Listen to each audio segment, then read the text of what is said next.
Om Vakratunda Mahakaya Suryakoti Samaprabha Nirvignam Kuru Me Deva Sarvakaryeshu Sarvada Saraswati Namastubhyam Varade Kamarupini Vidyarambham Karishyami Siddhir Bhavatu Me Sada Gurur Brahma Gurur Vishnu Gurur Devo Maheshwaraha Gurudeva Param Brahma Tasmai Shri Gurave Namaha. Hari Om and good evening from Niagara Falls.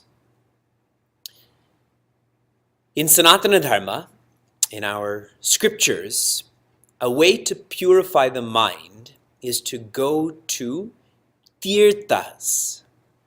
Tirtha is a holy place. They could be rivers, they could be temples, they could be where someone is born. This word tirtha, the root for tirtha is tra. Tra means to cross over, to transcend. Now if you think what we need to cross over, think about Prince Arjuna. Prince Arjuna's fall began with fear. What we need to do is to cross over fear, and if we don't, it will devolve into anxiety and further. Taking the etymology of this word some more, I'll give you some meanings for tirtha. Okay? Tarati papadikam. Tarati papadikam. Tirtha is when you cross over or transcend papa, which is selfishness. Another meaning. Tarati sthanat. That is to rise from wherever you are. That's a tirtha. Taranti anena. That by which you reach the highest. So that which helps you to cross over selfishness, that which helps you to transcend your present sense of being, that which leads you to the highest, all of that is tirtha. So now think about this. Is tirtha a place or is tirtha a person? Whatever city you're in, that's your tirtha if you want it to be. And if you don't want it to be, you can be in Prayag, you can be in Varanasi, you can be in the most externally holy place, but still be selfish, still be afraid, still not change at all. We've studied again and again and again for us to tune into what Acharya Shankara is teaching. He's teaching us to develop vision. Not to force lifestyle. Vision, not to force lifestyle. When you start to develop this vision, you stop swearing in a Vedantic fashion. So many times I'll meet someone and they'll say, Vivekji, I know you told us not to say but, and then they'll say but. In the same sentence they'll say that, you told us not to say but. See that sense of complacency, that sense of The but is always circumstantial. But someone who stops saying but, they're stopping their dependency on context, and they're starting to depend on content. You are your own tirtha. Last week, we emphasized high thinking.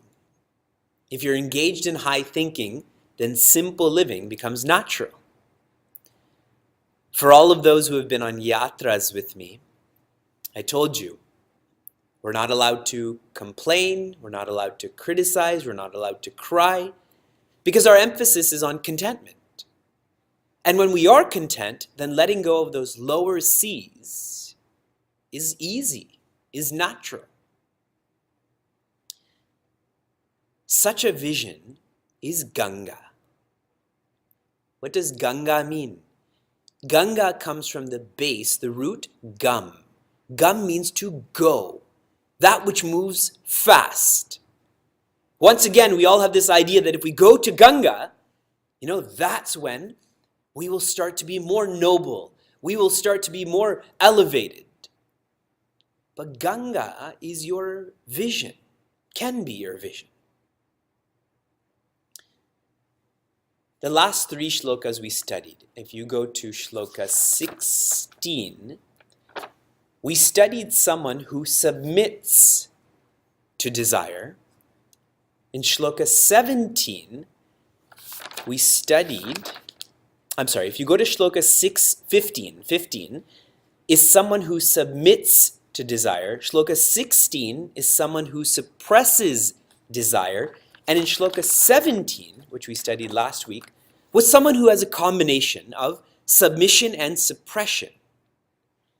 But in none of these shlokas do the people, the personalities that we're studying, have knowledge. Knowledge is not present in any of these strategies, in any of these people, and that's why there is no real bhaja govindam.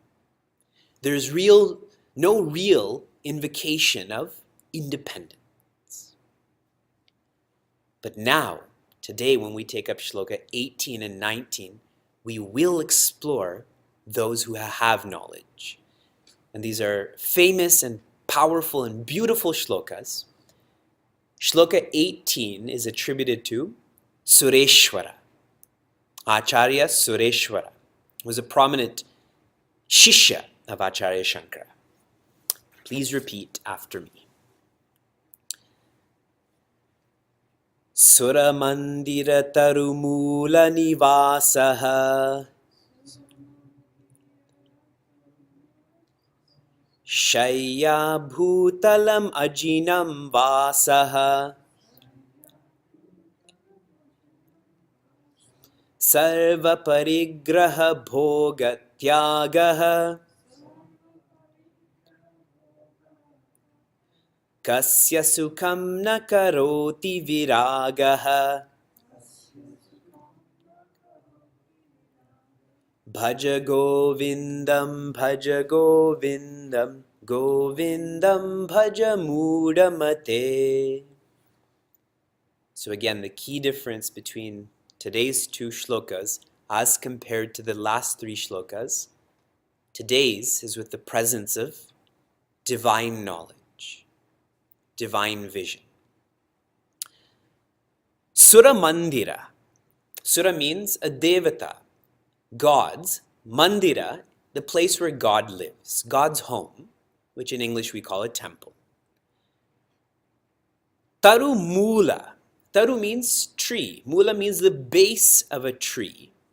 This person, not vasaha, nivasaha. Vasaha in this context means to stay. Nivasaha means to sleep. This person can be sleeping in a temple, and if you come to Chinmayadhara as an example, we have the heating on, we have a soft carpet, it's very quiet. People contemplate in Chinmayadhara, which really means that they sleep in Chinmayadhara. Or at a tree in front of the temple, this person is sleeping. And what this shows is that this person can sleep irrespective of context. Now, what is sleep for someone who has divine vision? When we go to sleep, what is shared is we return to the lap of God.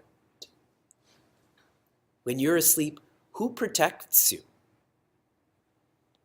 We return to the lap of God, and such a person with this divine vision has faith in God, and so they're free to go to the lap of God. They don't need comfort. They don't need preparation. They can just sleep. And I've shared with you many times, what is the softest pillow? A clean conscience, isn't it? When you've lived a solid day, you've worked hard, you've been noble, then lying down is such beautiful karma phala. Just being horizontal is such a bonus. But if you've been very lazy, like Sunday, this Sunday when the Super Bowl's on, you're going to do nothing, so your metabolism is not going to be working at all, but you're going to keep on putting more and more foods and drinks inside of you, right? And then when you go to sleep, what will be happening? We won't be in the lap of God. We'll be tossing and turning, indigestion, or worrying about tomorrow, and so on and so forth. The softest pillow is a clean conscience is being noble, to not express one's impatience, frustration, and so on and so forth. You know, we're all sensitive people. When we're mean to someone, with customer service, you just keep thinking about it. Why did I say that? Why did I make that person feel like that? That it's hard to sleep. But not this person, okay? So in a temple, underneath a tree, next line or quarter, Shaya Bhutalam, or just on the bare ground. You see the intensity and discomfort in context. And what are they wearing? Do they have a body pillow? Do they have a feather duvet? Do they have ocean sounds beside them? Ajinam Vasaha, they're just wearing a deer skin. Now, if you look around at everyone in class, we have our North Face vests and we have our, Under Armour shorts and undershirts and all of that. This person is just wearing a deer skin. So, you see that they're totally living in nature because they're in tune with their nature. Their nature is of infinity. Their nature is of contentment. So they're in tune with outer nature also. That outer nature, if you look at a tree is being. If you look at a bird is being. They're living as they're supposed to. We can call that contentment. Now, many people, when they hear he's wearing a deer skin or she's wearing a deer skin, does that mean that they're non-veg? Did they kill that deer? This is introduced in chapter 6 of Srimad Bhagavad Gita, where Bhagavan Krishna begins to teach how one should contemplate, how their seat should be, how their sleep cycle should be. So, on my iPhone, it teaches me about my sleep cycle. They copied that from Srimad Bhagavad Gita. Bhagavan already teaches how your sleep cycle should be. Bhagavan Krishna says, when you contemplate, the first part of your seat should be kusha grass. On top of that kusha grass, you put ajina or ajinam, which means skin. It need not be a deer skin. You see Bhagavan Shiva is sitting on a tiger skin. Now, if you read Acharya Shankara's commentary on this, these are naturally fallen animals. They're already living in the forest anyways. And so these animals are there. They're making use of nature. There's no destruction there. And on top of that skin, then you put a piece of cloth, chaila. So kusha, ajina, chaila. Now why? Kusha absorbs the moisture. They're living in the forest. It's wet in the morning. The ajina, the leather, brings warmth. And on top of that, that cloth brings softness. This is not treated leather like our car seats or our homes. This is rough leather. Imagine how much it would scratch the skin. So they put a cloth. Now you're thinking, why are you telling us this? I'm telling you this so you also realize how thorough our scriptures are, philosophy. The practical part is just sit on the carpet. If you want, you can put a bed sheet there, you can put a towel there. You don't need, I can't contemplate, I don't have kusha grass. Or I'm waiting for a deer to die in the forest and then I'm going to go find it and put that out. We have lots of comfort, but we still can't sleep, isn't it? In the next quarter, what is shared is sarva parigraha. Graha means to catch. Graha means to hold. Pari means to catch all, or in all directions. And sarva is to say completely. What has this person done? Tyaga. You and I, we have this habit to catch, to hold in all directions, but someone with divine vision, they have let go of all of this bhava, this propensity to procure. And once you procure, what happens? Bhogaha. You procure and then you have to preserve. Putting it differently is, we are always trying to bring into our lives and possess. Procure and possess. Going back to Srimad Bhagavad Gita, and for all of you who have attended some of my talks on fear, face everything and rise. We talk about the symptoms of fear, which is failure. We talk about the source of fear, which is thoughts. And then I always ask you, before we get to the solution, what is it that drives us to think? If you can categorize the motives of your thinking, there's only two motives according to Bhagavan Krishna. Why do you think? The first is yoga, and the second is kshema. Yoga means procurement, and kshema means preservation. To think more deeply, why are we thinking about procurement? Because we're unhappy. We are incomplete. And if you're complete, you don't need to procure. You don't need to preserve. So this person is not holding. This person is not hoarding. And that shows that they're content. In the last quarter, kasya sukham, to whom will there not be sukham? For the one who has viraga. For the one who's independent, how can they not be content? How can they not be peaceful? Independence literally is invoking or realizing one's nature. Because everything that's not our nature is dependent. Only our nature, existence, awareness, joy, is independent. All else is dependent on that nature. I was at a university on Tuesday, and I was speaking on minute-to-mind management. If you learn to manage your minutes, you can learn to manage your mind. And I began that workshop proving to those students that their nature is happiness.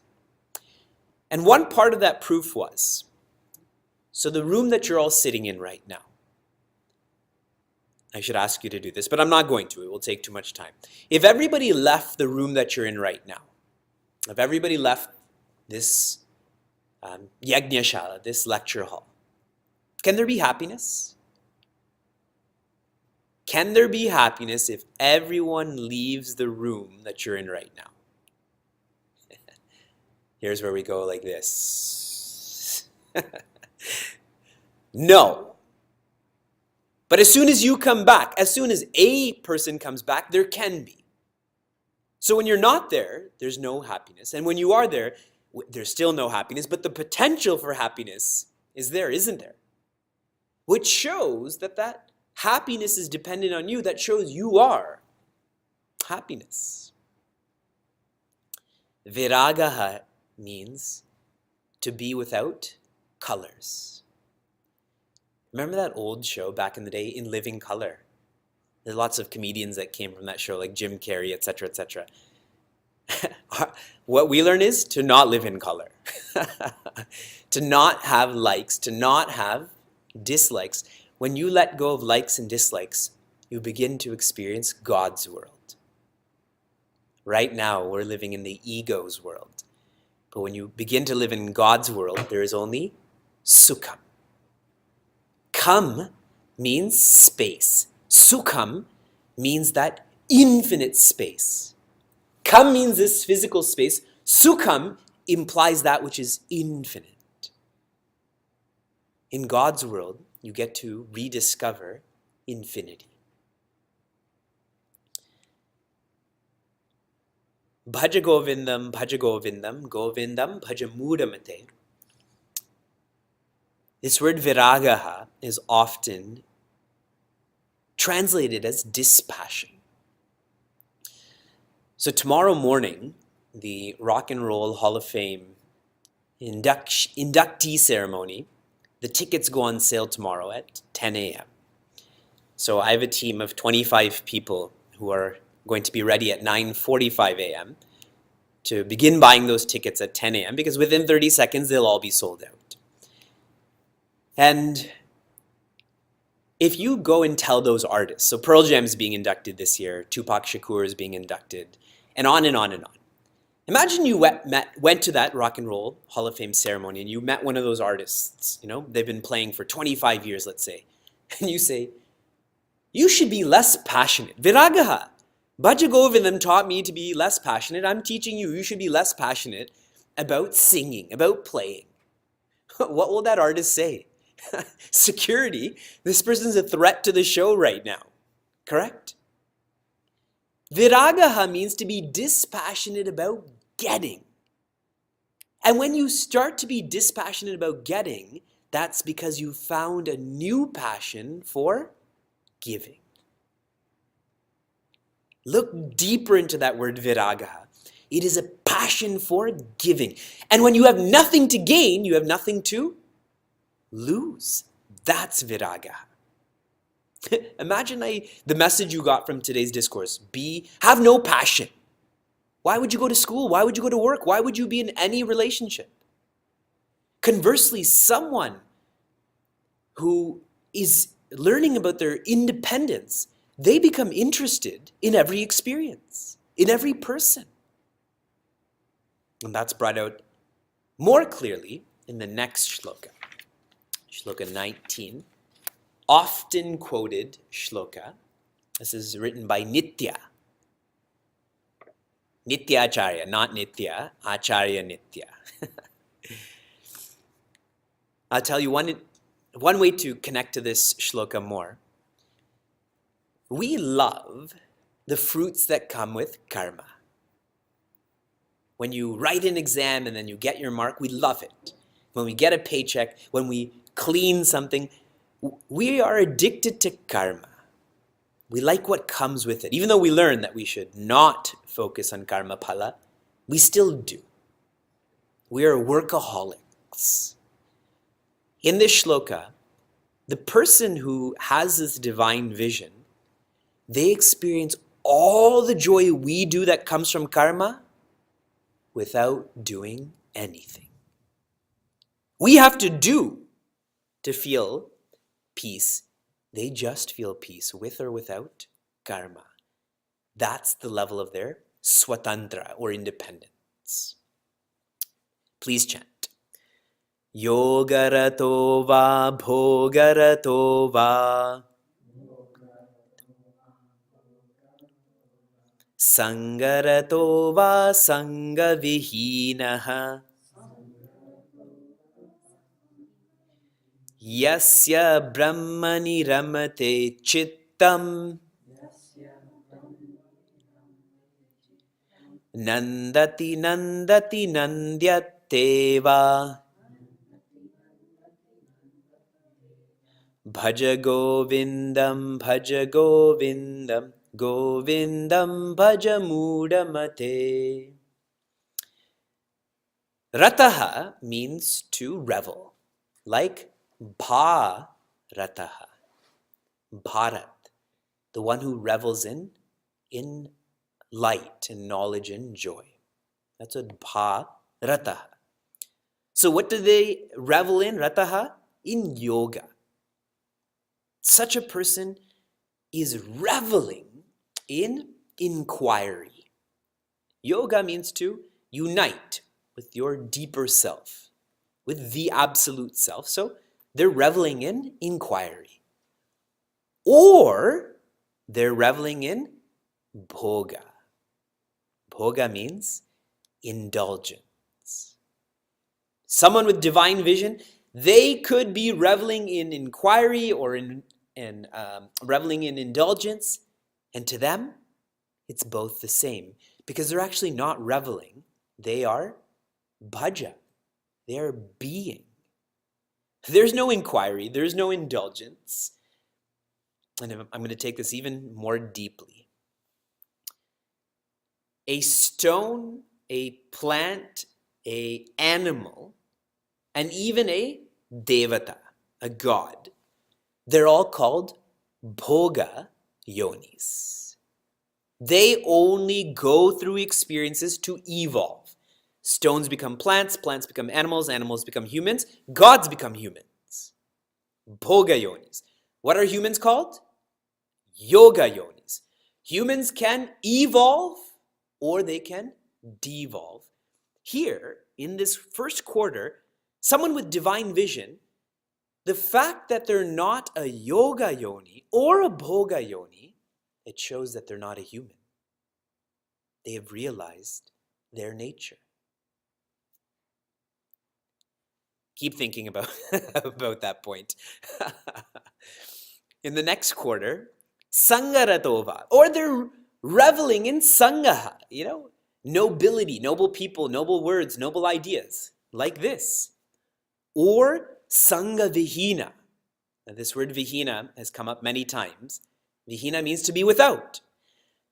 So such a person is not reveling in the company of people. So they're by themselves.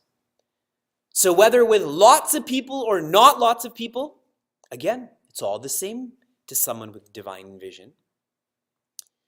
Going more deeply into this. If you're associating with people, that means separation. If you're avoiding people, that means separation. But if neither matters, there's no separation. There's only oneness.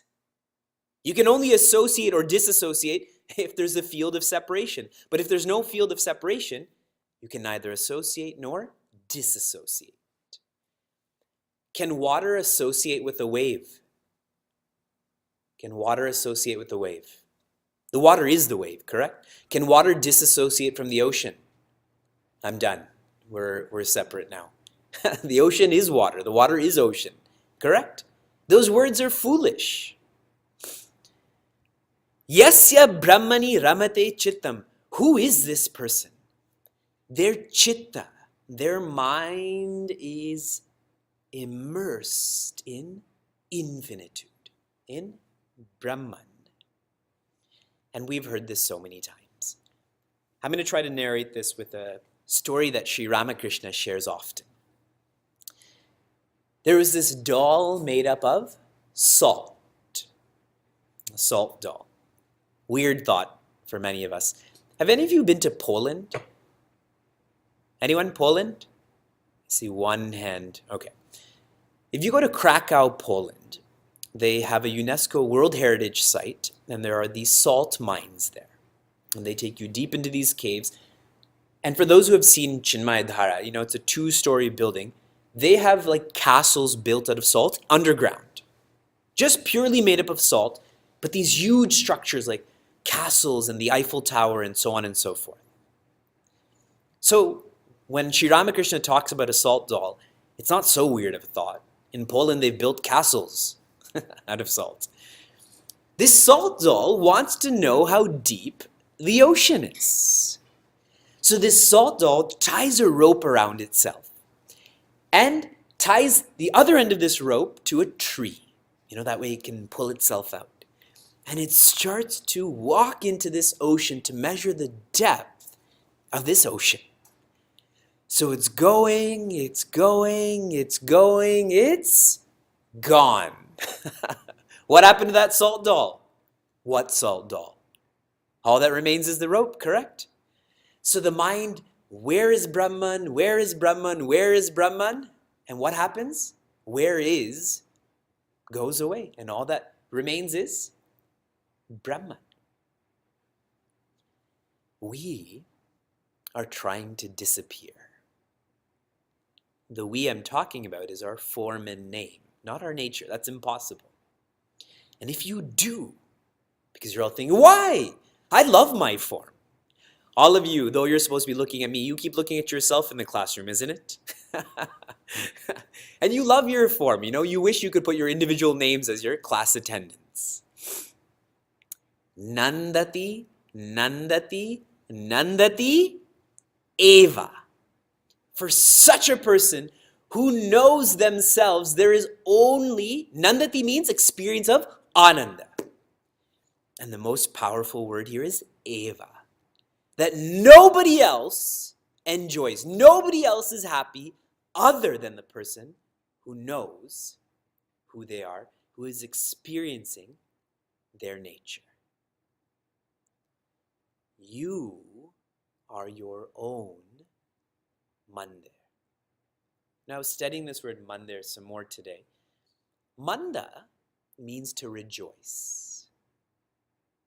Many people go to a mandir and all they think about is prasad, correct? And if there's good prasad, rejoice. If there's not good prasad, misery. But your nature is joy. When you reach your nature, you have reached the mandir. Another definition of mandir. Mandir comes from man. What does man mean? Mind. Manyate, to think. Dir means direction. Maybe that word direction came from dir, D-I-R. When the mind is given direction, when the mind is given inquiry, that is a mandir.